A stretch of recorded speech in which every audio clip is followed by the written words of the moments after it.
Lelo, peut-être il y a des gens où bah fruits à il y a ba buzz, ba fruits à internet. Biso to ba fruits à télévision. OK. Et bah tu faut voir la différence wana. Télévision et même la moto succès. Ouais. YouTube et même la moto buzz. Télévision c'est même le succès dans la chaînette en or. OK. YouTube c'est même le buzz dans la chaînette à garantie. Parce que le bas de l'école ba tumobe. A quoi ya siko, moi mutu so alinga sieti déjà. Ata moni fil d'araignée. A okamango. Vous comprenez? Donc, la mission, c'est le maman les abouilles. Si quoi, à mon isaï. Bonjour, Ami. Tu vois où est le logoté? Tu vois où est la raque? Moi, la maille sieta. Père, au pique, bandana bima na miso abatu. Non, na si la teke, oh, na si ni. N'est-ce pas là, le autre moment, la bande de la biso mususuke, asila. Alors, moutonde nous, wana. Sur le mot, nous sommes en aïe. Et ça, il y a un PC Makam. Alors, nga, a Luki Makam, on a un musicien, ah, non, quoi, il n'y a pas de. Mais il a dit,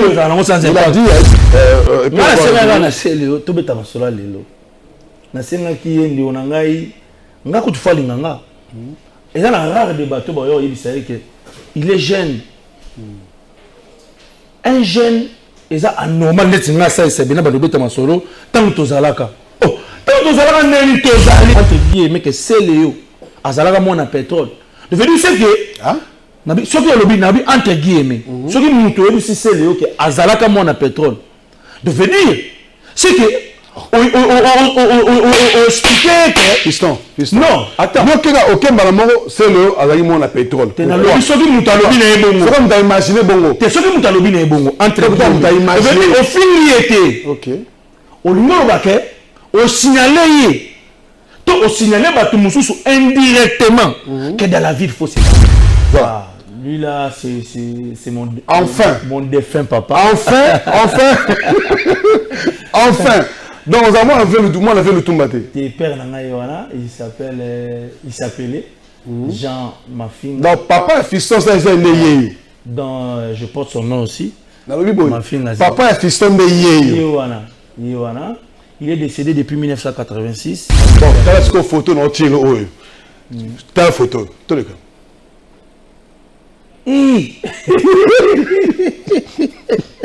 On dit que mouton quatre n'enga non mais moi non les athées. Normalement fait un peu l'arabe. Ah tu vois quatre t'es. On a quatre pas non mais nous on a l'arabe. Courir dans ma baie. Non on a déjà phase. Mais maman na famille. On a la katikati. Aoka na fa semba lupango wana ya banoko. Oya musoza mupanzi ya lobini ngai fona bato na mutuka. On revient. Ça qu'est-ce qui se passe Yona Blanchard Moussaka, vous êtes des frères? Non, Venangai Blanchard Moussaka que je respecte beaucoup et je continuerai à respecter. Étant que mon grand frère d'abord, quand je dis mon grand frère, et puis un grand frère qui m'a repêché. Venez découvrir Lens by BBL, des lentilles de qualité supérieure, hydrocor valable 1 an. Possibilité d'envoi à l'international. Sublimez votre regard avec Lens by BBL. Rendez-vous sur Instagram et Facebook sur le compte @lensbybbl_kin. Nous sommes disponibles sur WhatsApp au +33 7 56 93 93 24 pour le service en France et au +243 810 608 515 pour le service au Congo. Pour l'achat et la réservation de vos futures lentilles.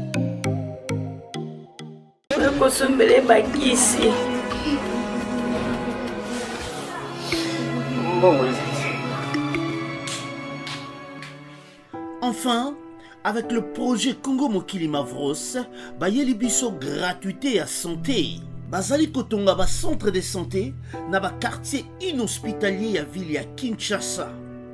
Nyonso ekozala ya ofele. Misala ebandi déjà na Kindele pe na Maluku. Yope sala lokola baninga. na 10 euros, 100 euros, 1000 euros na yo, contribuer pour na kosunga bandeko na Kinshasa. Tala na se ya vidéo na description, okomona lien ya cagnotte. Cliquez lien ya cagnotte et kofungole la page oyo. Cliquez na je contribue. Otie montant au kokoka. Ok na mode ya paiement, soit PayPal, to compte bancaire. Congo Mokili avec le projet Mavros, Bayeli Bisso, gratuité à 100. Voilà, merci. Là, c'était là, s'il te plaît, avec l'artiste Didier Lacoste, avec ses clips. C'est une nouveauté d'ailleurs, qui a rendu hommage au grand mécène, lui c'est Fede Lokwa industriel.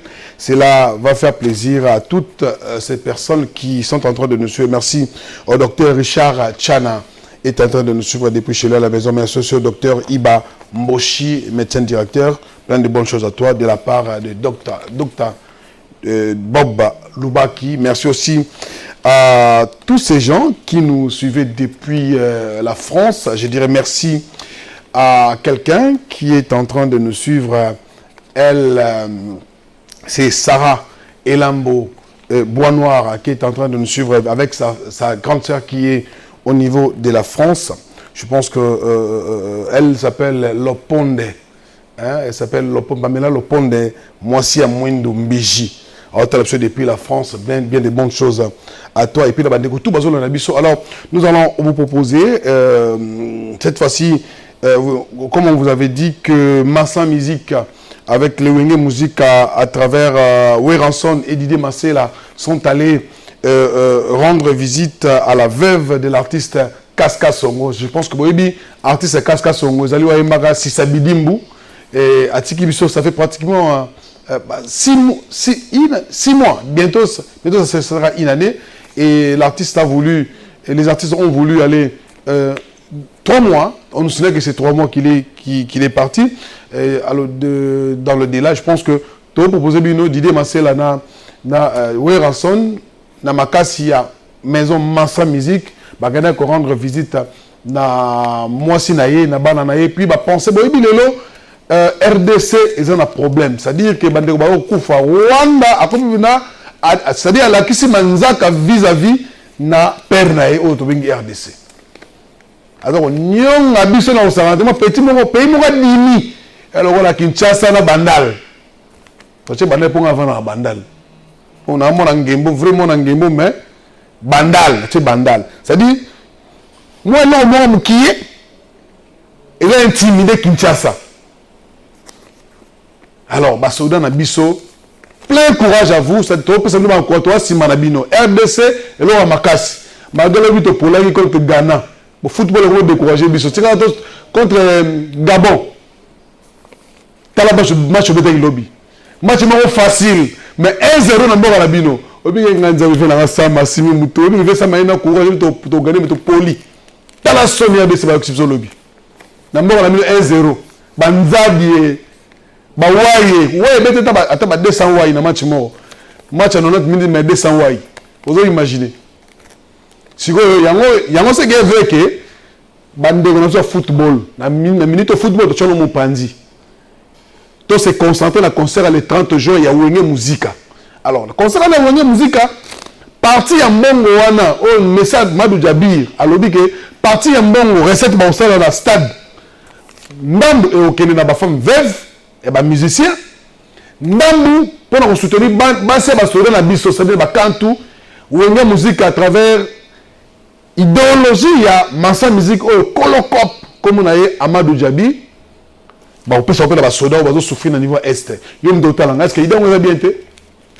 Tous en malam. Alors, Yango, pour preuve, Amadou Jabir a soutenu Weranson et Didier Massela pour aller visiter la veuve de l'artiste Le Feu Kaska Songo. Alors, nous allons suivre ce qui a été cette visite, puis on va revenir. Cela va faire plaisir à quelqu'un qui est en train de nous suivre. Lui, à chaque fois quand je me porte comme ça, c'est pour dire que je m'inspire à lui. C'est monsieur rouge blanc. Lui, il s'appelle le docteur Vital Kamere Lwakaningini Kingi, autrement appelé Monsieur l'Innocent. aotala pe biso avec sa femme, sa tendre femme. Moi sa fidèle à Zalaboy. Maman Amida Chature la pesimbo temingi na général 5 étoiles Billy Kambale. On va prendre cet élément pour on va regarder.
Représenter la scène qui est bonne. Les gens héritage au papa dans la tique. Et puis c'est une bénédiction, moi qui est malade. Mon deux alors là, on dit tellement dans ça là et ça là on a trouvé. Mais à ça peine papa les gars monsieur sur les petits machin il va s'appeler King Junior, va s'appeler la bande secteur. En tout cas, jeune enseigne dans King Junior, dans Chai, il a action à côté. Je vais accompagner moi là.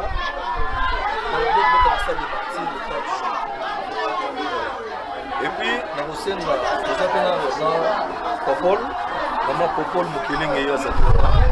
C'est parmi les grands journalistes. Moi, je travaille dans Massa Production. Il y a Amadou Djab. Donc, Razali. Organisateur de Bisso, il y a concert de travail. Il faut que nous avons ma case. Oh, bazar, ça va être là. Lobby na bango, va me donner merci. Pour ça, on est bazar propre, na CP, bana kitoko, Zamba bengi papa na bango. Si vous ça la ndenge ni, si vous la bugi na tongo, na ba. Anda papa kufaki. On est côté Kassoté, ma coquille exact. Dans les mais quand même, Zambé, à Soudraka, donc qu'est-ce que mon ami, nous aura donné. Voilà, vous venez de suivre ce qui a été la visite de Didier Massela ainsi que Werason qui sont allés rendre hommage à cette grande personnalité de la musique congolaise. Lui, c'est celui qui a fait presque tout sur la musique. Je pense que il nous a quittés il y a pratiquement 3 ans, comme allais-je dire au départ. Lui il s'appelle Kassongo. D'abord c'est ça le plaisir, c'est ça le plaisir nous ceux qui confondre ba concert ba otala yo au bozala bien. Donc là Nana Bodouga, il y a Eddie Badia ta biso. Donc comme chaque rendez-vous aux Arabes surtout na catalogue plus chez sur Avenir Enseignement et je crois que ma boke kuna. Donc c'est-à-dire Nana Bodouga, plein de bonnes choses à toi. Merci aussi à Willy Moucheni Code Mondial qui est en train de nous suivre depuis Guado.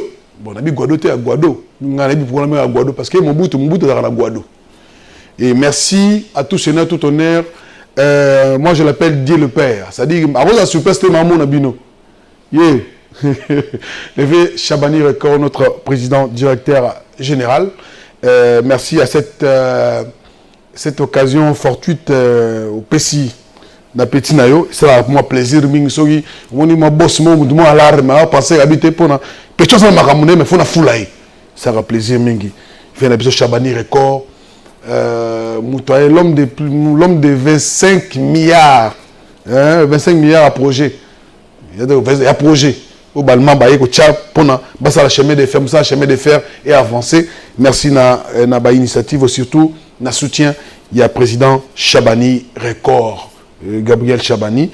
Plein de bonnes choses à Rami Amissi, les boss qui nous suit depuis la France. Bien de bonnes choses à toi. Merci à JC Makwambala. Là, vous venez de suivre les actions que le roi de la forêt et Didier Massela venaient d'offrir à la famille des Kassaongo. Kasson. Alors, cette fois-ci, on va vous parler d'un artiste. Lui, il fait partie des Wenge Maison Mère. C'est le groupe cher Aoué Ransol, le roi de la forêt. Entre parenthèses. Na kati ya Congo, tous na ba artiste. Tous appelés na ba leader. Tous appelés na ba soda milongo. Mais la plupart des artistes c'est belé lelo. Ba sala ba soda milongo. Soki a longo orchestre akena na fourrière. Mais ça na ba leader mususu azo musicien.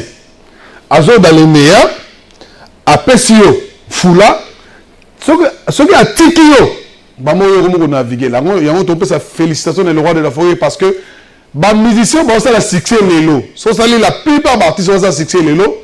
La majorité viennent de Wenge Maison Mère. On va parler d'un artiste. Lui il s'appelle Arnold Mélancolique. C'est quelqu'un qui est, c'est un artiste qui est parti.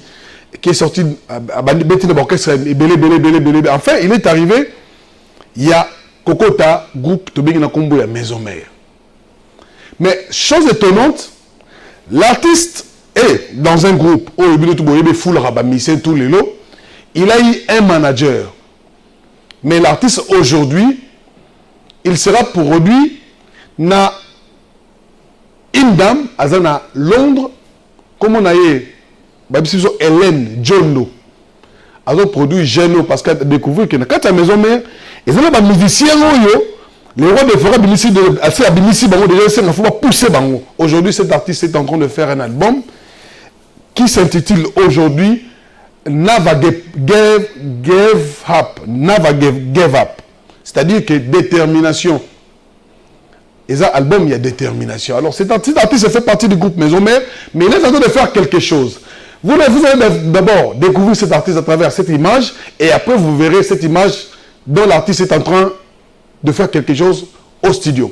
Alors, pour faire plaisir à tous les fanatiques de Wenge Musica Maison Mère qui aiment Aoué Ranson, qui soutiennent les artistes du roi de la forêt, voyons d'abord cet élément qu'on va vous proposer, dont l'artiste a fait plus de 3 vocaux, on dit un vocal là, plus de 3 vocaux, hein, plus de 3 vocaux dans Wenge Maison Mère, mais cette fois-ci, il est en train de faire un album de 5 titres. C'est-à-dire, générique Mogo, na 4 rumba.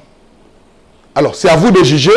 Bon, comme on a dit sur le message, vous allez nous dire comment vous avez trouvé cet artiste quand il était dans le studio, na Wenge Maison Mère, et n'ayez pas continué studio, à part, dites-nous, qu'est-ce que vous pensez sur cet artiste. Il s'appelle Arnold Mélancolie, baptisé par lui-même le roi de la forêt. Prenons ceci.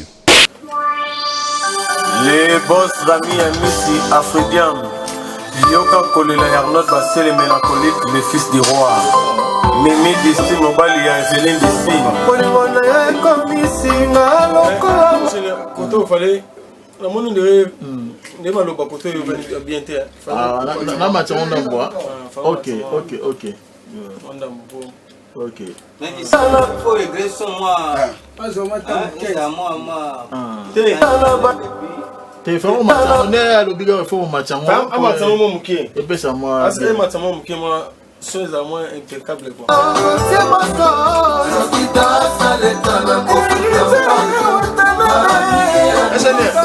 Au moins côté héritier Watanabe. Héritier côté la faut que ça monte trop pour. Dans mon côté on a des. Ok, toi Mathieu Ndamboa. Ok, c'est bon. Tombolé mon qui.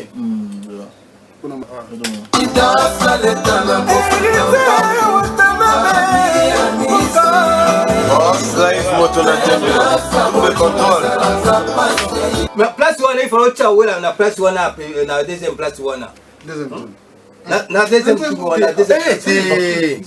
Nzembo sentiment nzembo muninga la kuboka mais non il y a une fois à la ici il y a une fois dans la souka tant musique et quatre fois pas sentir bien non mais voilà sentiment ça c'est na moka mais ça c'est moi il est temps que de la forêt grand formateur la première chanson mais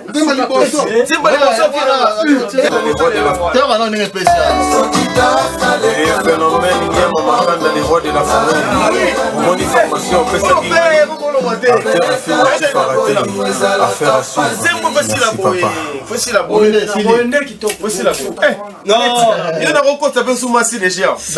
je préfère que Abandi a tout ici.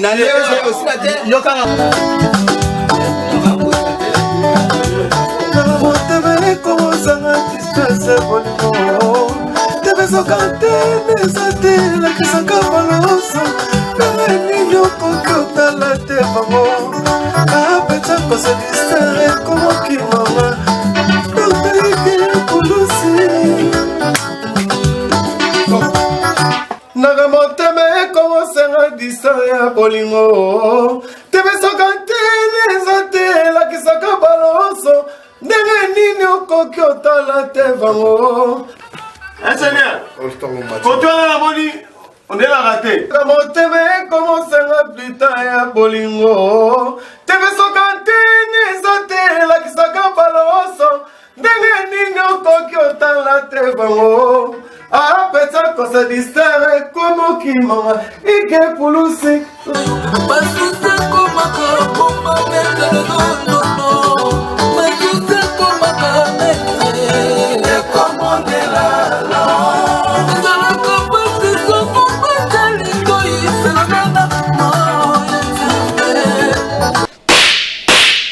Voilà, alors vous venez de suivre cet artiste. Je crois que tout à l'heure que comment vous avez trouvé l'artiste?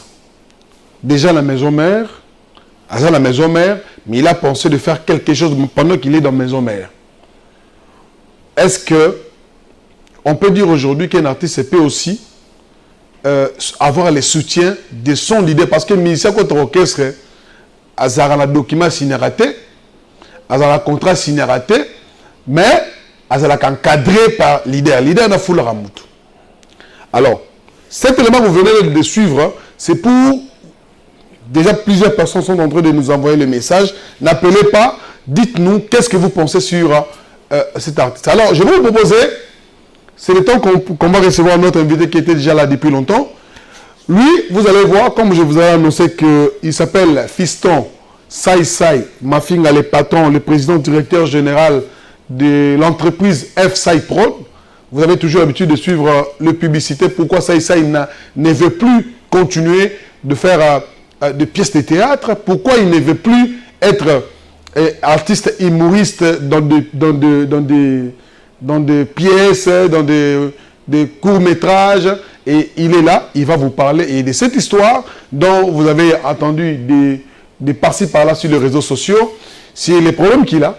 Et qu'est-ce qu'il pense sur la musique, sur la culture, sur ce que le Wenge Musica va nous donner pour le 30 juin. On va prendre cet élément, c'est une de ses chansons qu'il a réalisée. Je crois Maurice Gigandou ne va pas faire autre chose parce que il a... Bon, on va d'abord commencer par cette production de Wenge et puis on va revenir. Cela va faire plaisir à Pamela Loponde, Mwasi Mbeji, Mwasi Amwindou, Mwasi Mbeji, il y a ça la guette à travers cette production, mais on dit qu'on a Wenge dans l'ensemble, et comme un moment où on est savoureux. Alors, je pense que comme on vous avait annoncé que nous allons recevoir notre invité d'ailleurs dans les réseaux sociaux, merci à Adoyoué qui a appelé plusieurs personnes. Je pense que nous allons apercevoir comment est-ce que l'artiste est en train d'arriver. Voilà, là c'est Fiston Sai, notre invité de ce dimanche. Merci à tous ceux qui aiment cette émission, surtout Marambo Roleka Awa Ezali Masolo Oyo Bino de Bosengagi, tout comme question. C'est-à-dire vous devez savoir que cet artiste a fait beaucoup de preuves sur ce qu'il est aujourd'hui. Et à travers cette émission, merci à Pamela Loponde, Yana Sarah Lambo Bois Noir, Obaota Labiso, Mosimbiji, depuis la France. Merci au docteur Vital Kamere, Lokaningi Nikingi, Messieurs l'Innocent, qui est en train de nous suivre avec sa tendre épouse, maman Amida Chature. Merci aussi au président Gabriel Chabani Record, qui est en train de nous suivre. Je pense qu'on va découvrir cette belé, Trésor Bilomba, Labiso, Willy Moucheni, Code Mondial, Labiso. Je pense que notre invité, je pense qu'il va entrer. Le temps pour moi, il va s'installer. Voilà, on va lui prendre Vandanon, Fisson Vandanon, voilà. Alors, bon dimanche et puis bon retour au pays, Fisson Saïsaï. Merci, mon très cher frère Gabana, le président du Parlement. Parlement journalistique. Ah, ok. Voilà, nous sommes vraiment très heureux de vous savoir que vous allez bien et puis surtout, une invitation à Bissot. Pensez qu'il y a des soleils depuis Paris, nous sommes à Paris. On pensait parler de beaucoup de choses. D'abord sur les actualités culturelles. D'abord, aujourd'hui, Fiston Alingaraba Bengaye. Président Saï, Maka Kumboa, président de comédien, comment on préféré selon les bandits na souka? En fait, exigeante na combo je fais beaucoup de choses. Carrière nanga, ils ont continué comme ça. Rose. Alors, chacun na batu ba landa biso na yo muto ali boso nanga. Ayebi eloko nini et raccrocher na sai. Et j'aimerais bien mutu na muta à l'aise ya ko benganga na eloko esepeli sai pa nanga. Ela mutu mususu eloko esepeli sai pa nanga eza Jésus de Mbandaka. Mutu ne wana so kutana obengo ka Jésus de Mbandaka. Oko imposer eta bengo makakumbwa. Po mutu makakumbwa pe azali. Mutu sorobondo pe azali. Mutu monima lumumba pe azali. Mutu ya tata motindo azali. Mutu ya sorobondo batu baza tala ebele. Donc après mutu mususu asepelaka na style nanga na courage nanga aolinga aipsanga que oui dans la vie ce qui obundi ce qui est sérieux ce qui est courage ce qui est espoir ne lo sala tu peux aussi y arriver. Bato bon on va bien les patrons des artistes et comédiens. Président oui dans un président ya copnanga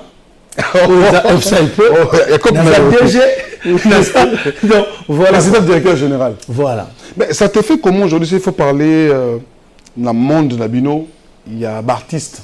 Ouais. En fait, place au Baocho Lelo. Mais apparemment, c'est pas vraiment institutionnel.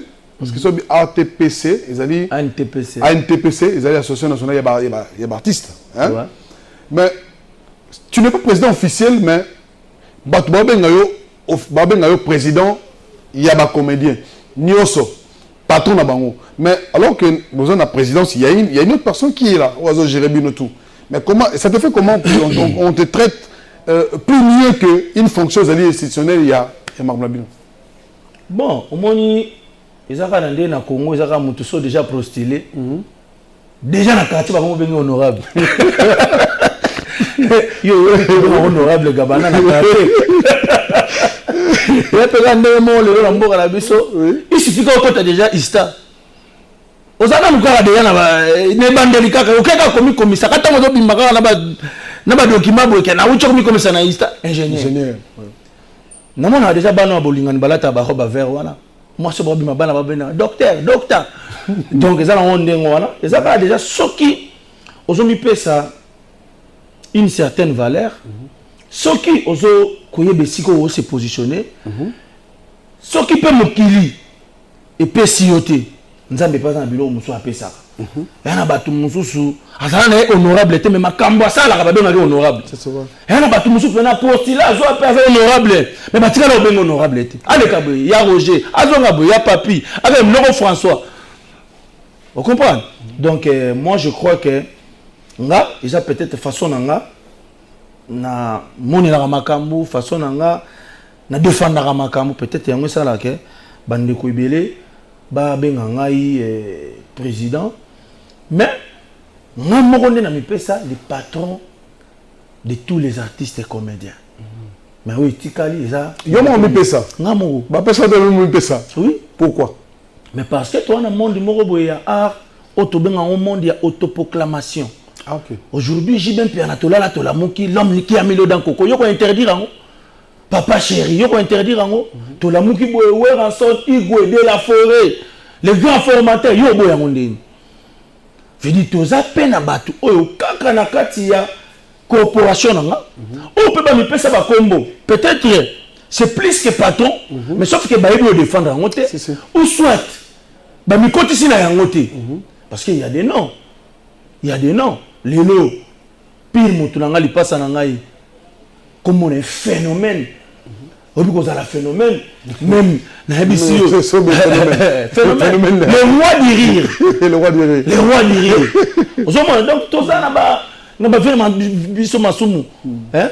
Yala fumu mbanza donc veut dire ils ont interdit bango et puis ngana koki koya jamais na télévision ndi na vandi nomboy na banda ko boya ke vema sumu ndeni yala fumu mbanza yakoza la kola mukili non je dois respecter stimulant na ye malgré aux jeunes à pied levé na côté na plateau ou meminga likolo tala après quelques poussières de minutes ndena raisonner que il fallait d'abord na sala loko moko au respect ça ko obligé nga na pesa quand même mbote na ba téléspectateurs au balanda biso nga ba tuté na côté na parlement ba be ko ni musala ba mo la lever na motion de défiance merci beaucoup donc ba mbote na bino respect donc bino to balanda biso na sepeli voilà alors Fiston ça j'aimerais que Tosola ouais tout le monde a qui pirité qui master tout les faut aussi amoro tout ça va aventure ensemble tout le monde peut bien mais si autant on va tout les faut aussi amoro là il faut na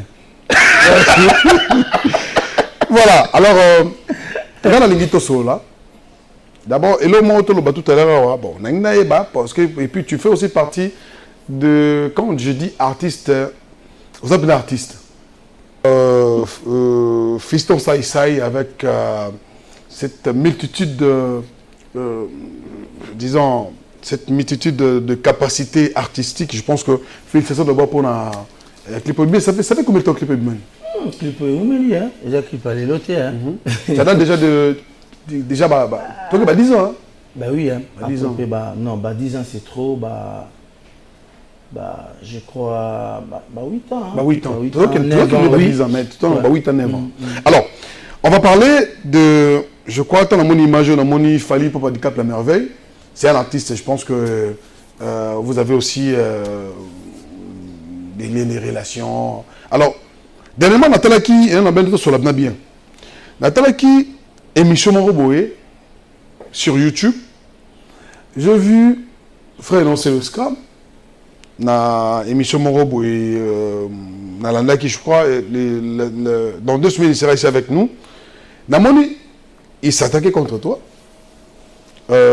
Pour les solo Moroboé, bon, c'est qu'il est vrai que tu es marié, vous avez moi cible de tout, maman Véro, topé c'est ma beauté, mais là on est à boulot. Tout le monde a réclamé que Yone Bouela, moi si. C'est-à-dire que vous avez des problèmes. Après Internet, tu recadré, mais ça continue encore et comme le niveau T à Cité Komboya, on a du Cap La Merveille, à Otindayo, pour que tu t'attaques contre lui. Qu'est-ce qui se passe, Fiston Saïsaï?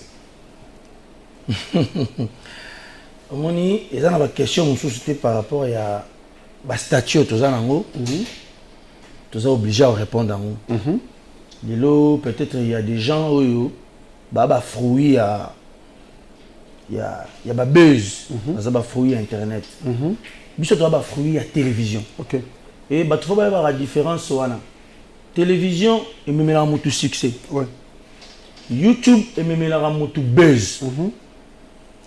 Télévision, il me met le succès dans la chaînette en or. YouTube, il me met le buzz dans la chaînette à garantie.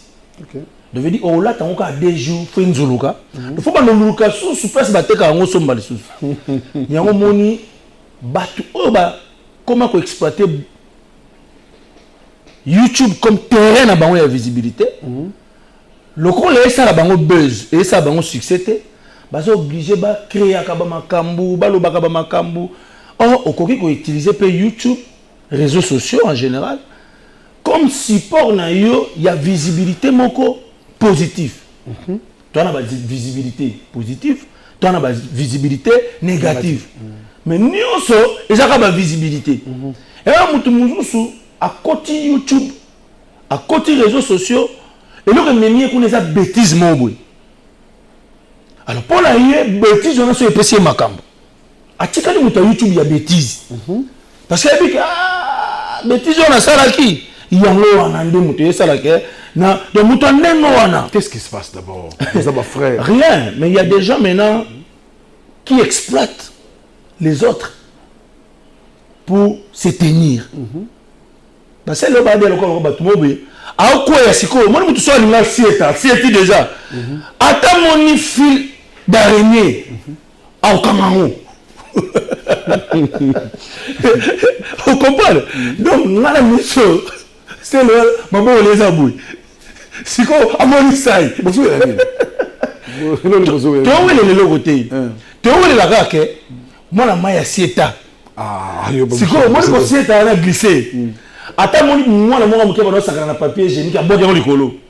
Pour la Eza, et là, moi, et lui qui a des communes, et là, on est sur le monde à l'Ibosona. Sur un seul voyage, avec place Mogoboué, Bapirier, Babensi, peut-être pour nous garder visibilité là. Sur un commun place, on est à Salam Sala Oyo. Il faut épaisser Makambo. Il faut attendre à Kombo ya Batu Oyo. Il y a des gens qui sont attendus comme un mouton. Et ça l'a bien. Moi, je suis. Je ne suis pas un garçon qui vient à la télé pour rencontrer du n'importe quoi. On a peine à vendre dans notre émission de Tio. Sans même journaliste a posé question. Lui-même a continué à délire. Avant d'autant, à Bakumba Beritier, le roman a tombé dans l'aïe. Bêtement comme ça. Alors. Vous avez le mobilité. Et l'on monté. C'est pourquoi on a la scène qui est là, mon habit. En fait, écoute, face à Pelananga. Parce que nous avons symbole de courage. Nous avons éliqué à Batu. Nous avons ligné mon Batu. Nous avons fait cette chose à Batu. Oh, lelo. Au bandi, au bimanami soit Batu. Dinéa. Si nous avons lelo Batu, nous avons symbole de courage. Symbole de courage. Et puis, nous avons appelé les sous symbole. Il y a qu'on se tenir. Père, on dit que banana bimana miso batu non na sila teke oh na sini neti pela le l'autre moment na bande ko la biso mususu ke asila. Alors mutonde ngo wana so ngo ba no sona nae eza kwa yo bandi ko pese makambo. Alors nga aluki makambo na ba musicien ti amoni te na ko ya pana. Mais il a dit yo mutu tu nous allez du cap, c'est vrai. Mais oui, mais parce qu'il y a Ebissa et ça a été.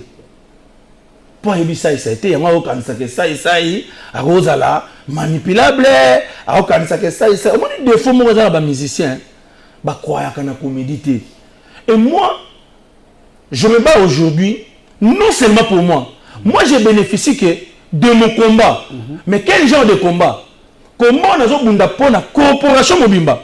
Mais yo on bunda pour Batubalia. Est-ce que aussi que yo me fais un anzal? Moi, je vois anormal un mobola. A autant de l'anzala qui tourne à Oloba, tout sur ma babola. Devenu c'est que mobola, il bosse ça y est mobola qui tourne à Oloba. Et il est combatté. Ok.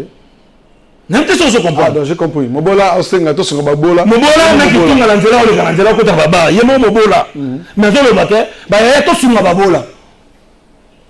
Tout sur ma orphelinat moroboui. Tout sur ma homme de VR moroboui. Mais attends. C'est pour eux ça y est moko. Donc, veut dire, nous avons anormal que les biso et la corporation mususu que ça il est là à koki kozala nenge bango ba kanisa na mutu na bango kende na zaboye to ko vanda betola muki musicien moko atindinga fingelanga mutu boye. Répondez pour la Moutouboui. Non. On a bundara pour la corporation. On a les autres filles à Benga Moutamaboke. Et ça va n'engue Moutabenga. Soit Benga Moutamaboke. Papa, et soit Mandeni. Pour Maboke Wana. Et le est sur Moutou. Et c'est le co est arrangé social na oté. Même Moutapou, tu sauras que c'est organisé. Ce qui a ça nous ça bien. Et puis si social na yé standing morobo ya VIP. Et puis ça batu musu pour ça ba comme batu pousu. Na lelo oui. So na muta maboke oui, mais na maboke wana na bali. Na maboke wana, je me réveille le matin, je vois tous mes enfants partir à l'école. Na maboke wana na mona kapelaka bala ngana tongo ba déjeuner. Na maboke wana aujourd'hui je roule carrosse na maboke wana lelo ngai na bana ko sokola la maya njopinjo. Na maya taba. Mais pour la maboke wana bala nga ba ke maya tabate. Ba mi boki na piscine. Oui njopinjo. Donc venir et ngiro ba ke nous savons sur les salissines moutons comme un mouton na vie. Faut qu'on respecte. Et puis il y a beaucoup de conscience de faire respecter. Et c'est juste. Alors, ça il n'a pas proposé élément oyo. Moi c'est na selo to beta masola lelo. Na senga ki yende onangai nga ko tufali nganga. Et dans la rare de bateau ba yo yebisari que il est jeune. Un jeune eza anormal net nga ça c'est bien ba beta masolo tant to zalaka. Oh, tant to zalaka neni to zali.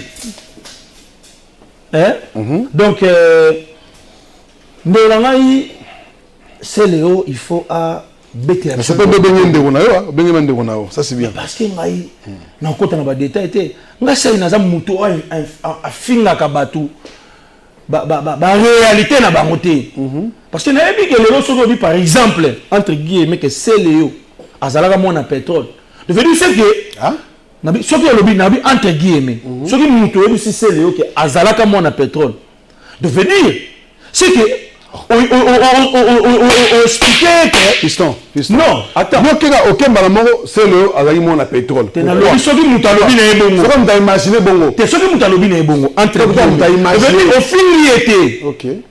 Au numéro baké au signaler to au signaler batu mususu indirectement que dans la vie il faut se battre. Et dans l'imagination, mais c'est l'imagination. On a ça. À une certaine période, avant dans la cas mobile, na KGD, elle m'a dit grande sœur n'a pas, abandon ça ba makayabu, cousine n'a grande sœur n'a pas. Yo poni grande sœur makayabu mais au lobby. Abandon ça la makayabu pesi penanga. Na jipe na likayabu wana, n'a pas na ki oteke lango batu. OK. Mais si on a bêti l'isolo bon c'était qu'on diminue là. De l'isolo les ngelo baké dans la vie. Ceux qui ont passé la formation T, oyo, ils ont souffrance.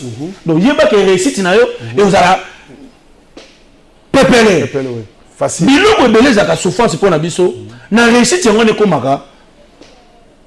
formation. Mais quand on bate que pétrole ils ont solo, ils ont solo car obéti ils ont imagination. Pour na non, yo mais comment est-ce que c'est là. Yo le bina mesa ba Chabani ko assumer on songi na Irlande na ngwa. Na bi boy. Donc c'est-à-dire que tel que tu es là, au imaginer que ce qui mutu alobi bongo mais ouais yo za solo une certaine période makayabu ba tout le mutu que teka. Voilà. Oui. Voilà. Au bon conditionnel. Nga na ko ya te po na bando zo ta minute bere to zubu. Vraiment. Moninga vraiment asali ba fort na vie na maboke na ko sekisa batu na ko ke poto weekend. On a bandé au capable déjà entreprise à miner ça c'est bon. On va se voir le mardi, je pars un week-end à Paris. Allez, je viens de passer mon week-end à Paris pour venir. Voilà, on va prendre cet élément. Et ça, c'est encore combien de temps, combien d'instances pour comment le niveau, c'est-à-dire que quelqu'un qui n'était pas préparé, mais tu fais quelque chose. On va prendre cet élément pour faire plaisir à quelqu'un qui est attendu sur lui. C'est le président Chabani Record.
Voilà, c'était là pour faire plaisir à maman Pauline Ifaso, ma mère qui fête son anniversaire aujourd'hui.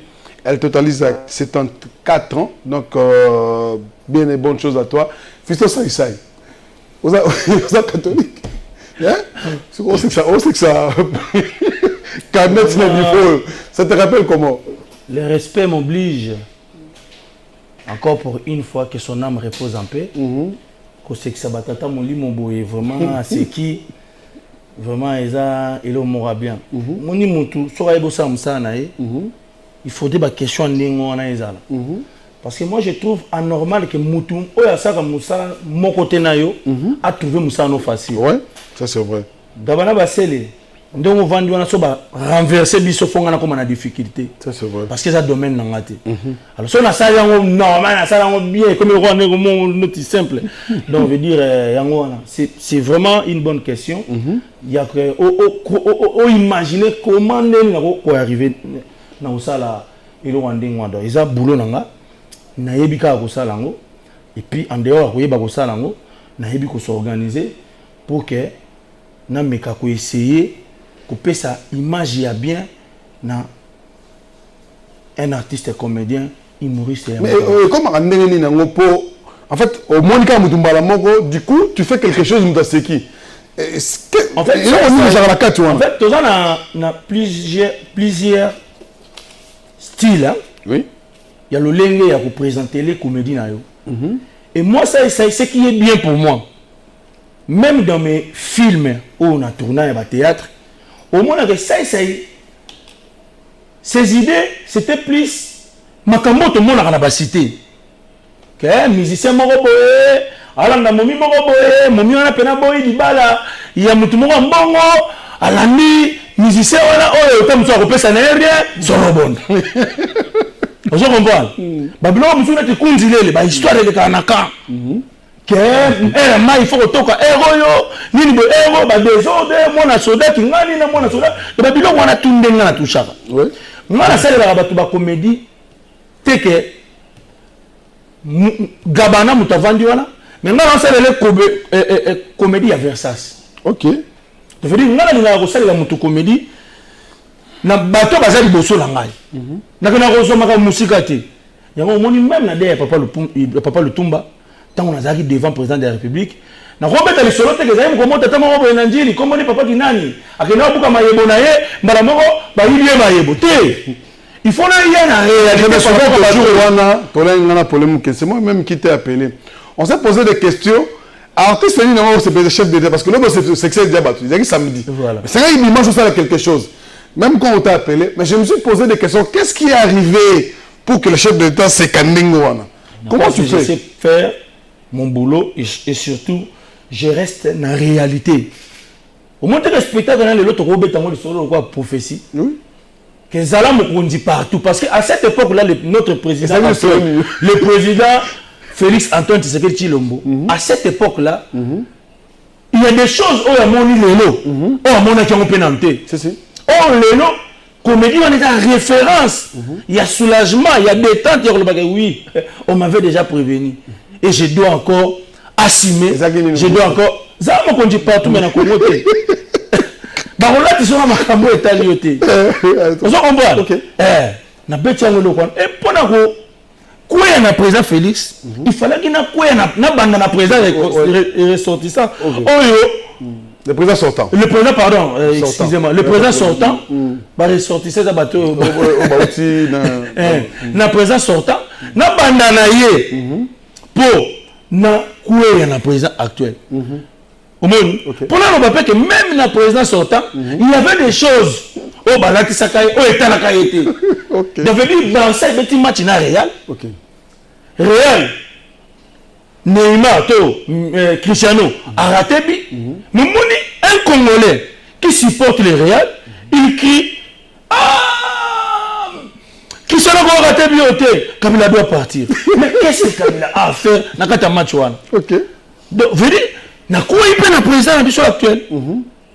Machine, mon aéroport et quoi? 100 jours en haut. Vous dites, c'est ça. Vous dites, faut comédie. Après, la comédie dépend de ma définition. La comédie dépend de de la culture. Non seulement dépend de la culture, mais dépend aussi de l'humeur. Mutumusho ko sekise na mitu ana seki, mutumusho peut ko sekise na mitu ana sekité. Et dépend de la humeur, ton la culture à mutu.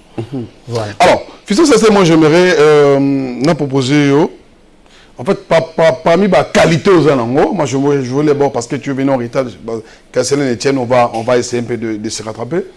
Tout en image on expliquer biso moment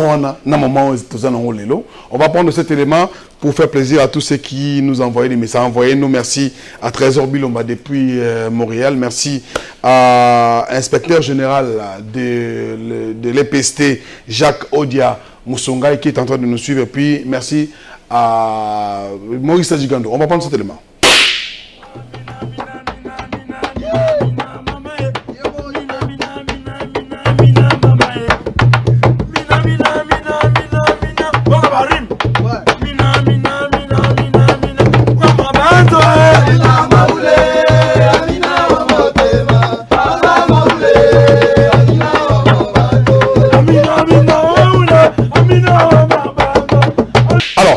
Fiston, je pense qu'au-delà de l'image, ça te rappelle quoi?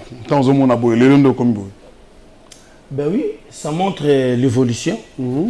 Dieu nous a créés sur cette terre pour après évoluer, se faire évoluer et évoluer aussi les choses. Ouais. Il n'y a que les imbéciles qui n'évoluent pas, qui ne changent pas. C'est les idiots ne changent pas. Les imbéciles, les idiots, donc voilà. Ça montre vraiment que je ne suis pas un jeune sorti du néant. Je suis vraiment un combattant, en vrai sens du mot.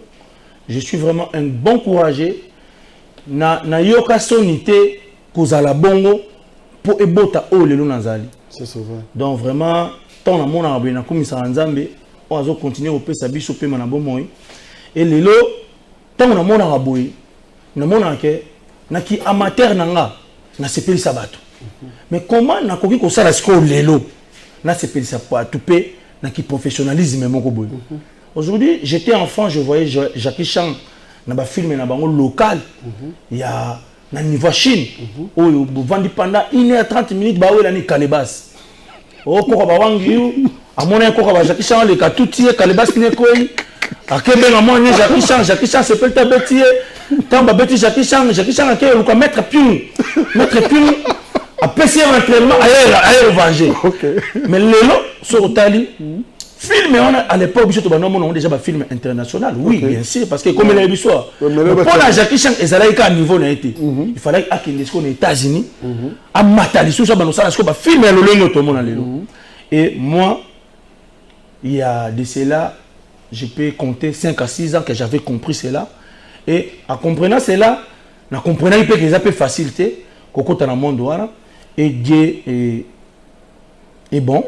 Tout le monde déjà tournage na biso to tourner malem parce que total qui avec malgré dans déjà na moto à soutenir ango il faut dire que nango molo pour que to ko sabatuté na makambo lo baki na bango. Si il faut poser la question à Sai, hein, question que tu pas la loi, c'est les patrons financiers, l'homme sans déficit monétaire, à Talabiso et puis na Tony Kokokun toi là. Qu'est-ce que ça s'est amené aujourd'hui dans le monde théâtral? J'ai amené beaucoup de choses. D'abord, les respects. D'abord, le respect d'un artiste comédien. Les gens sont il faut qu'on se le dise. Tout manché, mon ami sauté. Les gens sont référence à mon tout ça valait. Donc, d'un peu sans se comprendre. Oui. Lélo, moi je vois mal que Mouto a ce qui s'abattu. Danger. Mais pendant que c'est que ça bino, pour les passion, pour les métiers, mais peut ça cours à français. Tant que tu as lycée Kabamba, lycée Kabamba, oui. Mais comment on a Batu moko boy, oh bah ça fait partie, c'est pas comme ça un jour. Babé mayo c'est au mango moko boy. Mais non mon frère, je suis sérieux. Mais Lélo, je ne crois pas que Léobi, bah moi la mo ça théâtre que. Ta ça moko boy. devenu parce que on s'est battu autrement. Et baviona babunda quitté le roi net biso to bunda lelo. Té que po bazaki na force à bunda wana té. Mais peut-être parce que bazaki ba papa, bazaki logique, bazaki na lignée la bango moko boy.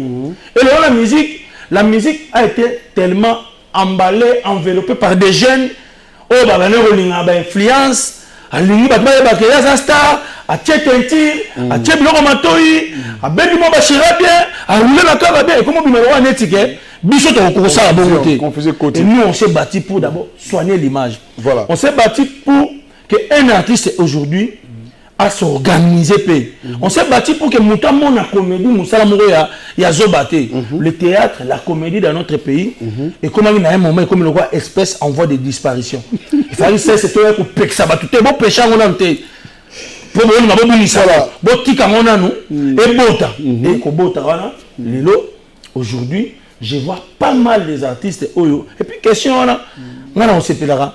Mukolo yambara artiste comédien muzusu parce que nous on mieux battre on a apporté mais il y en a des collègues muzusu ba koye ba retourna bango parce que ça a apporté même sur le plan moral. Alors maître JC Kalala le conseiller du ministre de l'EPST Tony Mwaba à Otalabiso en tout cas procès de la honte son excellence son excellence le ministre monsieur le ministre Tony Mwaba la gratuité vraiment je vous salue et puis je vous informe aussi bientôt là, vous aurez un sketch qui va nous parler de la gratuité. Ah ok, je vais donner un cinéma. Alors, nous avons proposé tant de photos, nous avons proposé. Hein? Au exception, on a 4 scénarios. On a expliqué que 4 scénarios, on a la photo moko. Hein? Ok. Alors, moi je dis, et rappelons-nous. Je rappelle Mukolo Oyo na kokisaki 1 million d'abonnés et puis j'étais le premier artiste comédien humoriste congolais na ba discipline tout c'est ça en français c'est ça en lingala na page moko to na réseaux sociaux na ligne moko ya yé a kokisa 1 million d'abonnés et voilà. Aujourd'hui j'ai plus d'1 million d'abonnés. Deuxième photo. Oui. Ils ont appelé un spot moro tomane au sala na Lubumbashi avec Serge Manseba. Ils allaient produire moro ya ba Zambien moro, ba Outaki Zambi bayaki et vraiment j'en profite pour dire encore un grand merci à Serge Manseba qui est le patron de la comédie katangaise. Soka Olanda biso. Olanda biso ouais. Donc on a pu ba merci belé, ba courage et belé. Voilà. Lui là, c'est mon mon défunt papa. Enfin. Donc on avait le Toumbaté. Tes pères Nangaywana, il s'appelait Jean Mafing. Donc papa est fiston ça est donc je porte son nom aussi. Papa est fiston de Yéwana. Il est décédé depuis 1986. Okay. J'avais encore 4 ans. Donc voilà. Ah ça n'y il y a une période, il y a Joe a libéré moi en France. Macron, président Macron est maquillé. Alors, pour nous soutenir, il y a un ça moi, Balongonia, Nina Matagiwana, on a libéré moi, la popu. Alors, on a un massage naturel avec des poissons. Ils ont à Singapour. Alors vraiment, pour la première fois, dans ça le voyage, dans business class, en vrai sens du mot, il y a business class. Ils ont un voyage offert par M. Eric Mandala, le mari de maman Maria Piron. C'est là qui a fait voyager. Donc il est dans la ville la plus propre du monde, qui est Singapour. Donc, dans un massage, monde na tchema koloana. Il y a des gens qui ils ont traité, ils ont soigné, et puis ils ont dit qu'ils ont ah, c'est quoi, ils ont dit jour nous avons une étape inférieure, pas une étape supérieure. On est étape où batu nyonso bazala bana nzambe balekango innocemment. Le docteur Vital Kamere hein. Tu peux placer. Donc batu tout bazala bana nzambe balekango innocemment. Awa, avec Fali Poupa, Handicap la merveille, c'était, je crois, à Showbiz. Bon, tu as une photo, non, tu as une photo, tous les cas.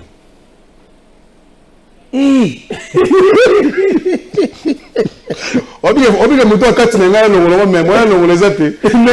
Normalement ça peut être arabe. Ah tu fais akati to te. O akati fanga longo mais ni ba lona na arabe. Courir va ma bé.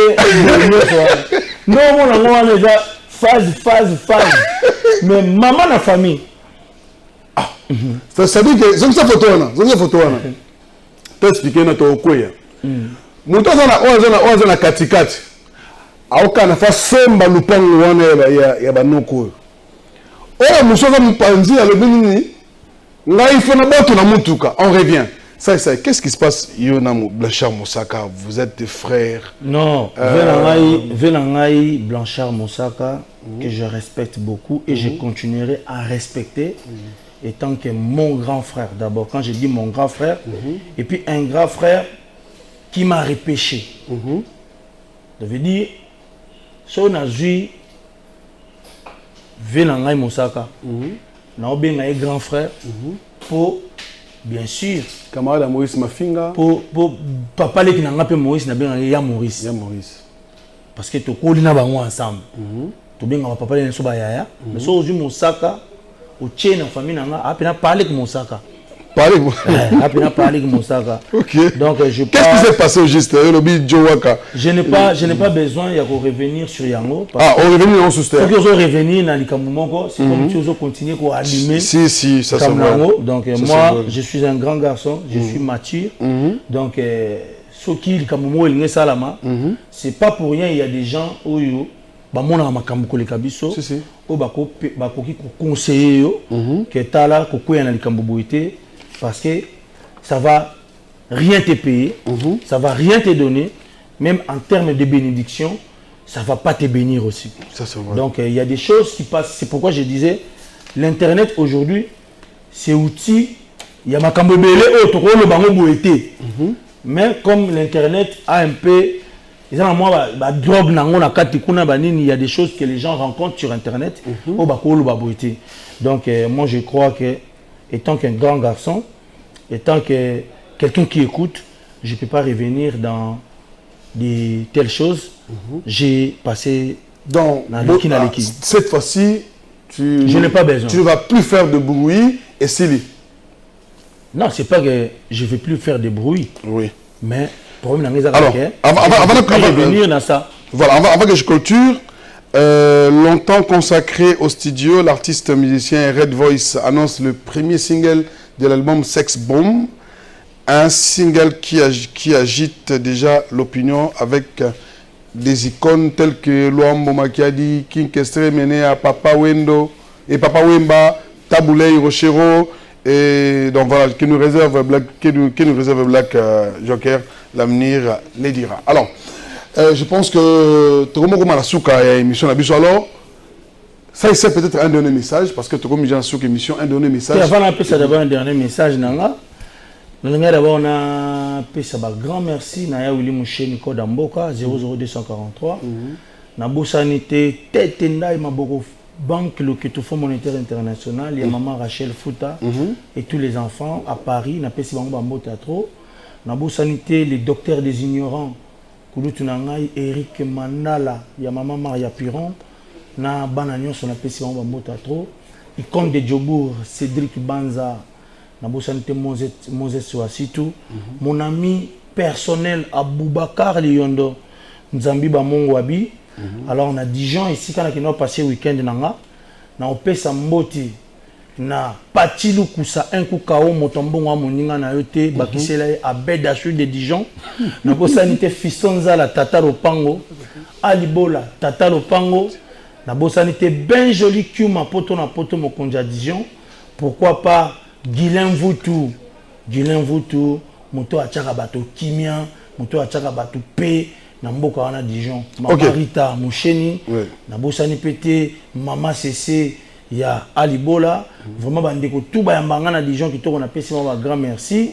Papa Dijon, Lévier Aigle de Dijon, Vieux Kengo de Dijon, na Paris na on a Stomy Akafulek, petit na ngai propre, na commissaire pe master na ngai pe merci. Donc la santé Serge Mbokila, le président de tous les bancs na Babola. Voilà. Donc tout ba Julie Bakou, ya Rolanda émission oyo nazo pesa ba bon séjour na kin na le manager boss de boss hein Intango, boss Intango na moi na ya mariage boss Didi na pesi ba mbota to na pesi pe mbote na parrain nanga boss Didi Mudogo et si kazali kolanda ngai on est toujours ensemble. Sarah Elambo pardon, Sarah Elambo, Maman Pauline na pesi bango ba mbota to na bo sanité docteur Vital Caméré Hugues Poulussi et Kaïg, Maître Hugues, les Lions du Barreau. La Bossanité Sarah Elambo Bois Noir. Voilà. Je pense que nous allons gratter l'équipe technique Naviso. Voilà. On a Mokolo président Chabani donc Chabani Record on a pu se bambota trop merci. Donc voilà quoi. Voilà, merci à Clovis Odinga, merci à Dieu, merci Kitoka, merci à Frédéric. Et puis pardon vraiment na clôturer les locaux. Babi chaque lundi et ici la lobby, tous en vente publique et pas à sœur Nabiso Bijou Vango, on a CTC, na CCT donc chaque soir tous au Koutanawana, baya merci bazo zalana bazo ba papimbo ma venanga Adolphe Dominguezi. Et puis le 30 juin, Bisso tout aux alana concert et la Wingé musique BCBG 4x4 tout terrain. Voilà, merci. On va clôturer cette émission.